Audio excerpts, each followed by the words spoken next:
Mieux s'organiser pour défendre les populations. C'est autour de ce thème que les militants du parti Restaurer l'Espoir ont réfléchi à Abomey. C'est à l'occasion du Conseil national du parti. Un conseil qui intervient après le congrès du 3 juin dernier.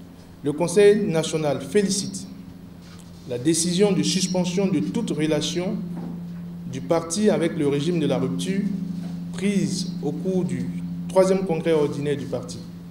Le Conseil national recommande au parti d'animer une opposition pure, nette et constructive à ce régime.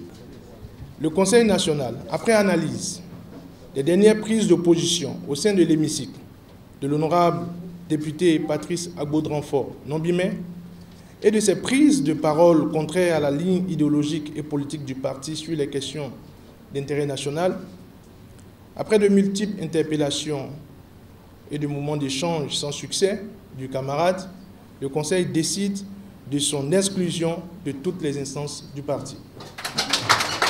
Le président candidat Zanaï à l'endroit des militants venus de tous les départements du pays.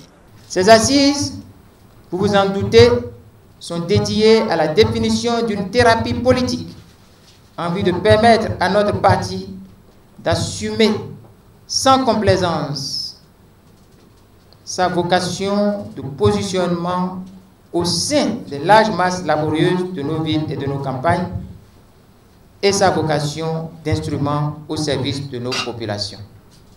Une conséquence des plus logiquement lucides que notre parti prenne, comme vous venez de décider, l'engagement d'une opposition pure et nette.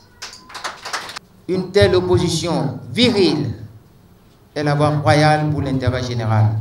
Les membres du cabinet du président et ceux du bureau exécutif ont été renouvelés. Guy Dossou Mitokwe reste le secrétaire général et Candide Azanaï le président.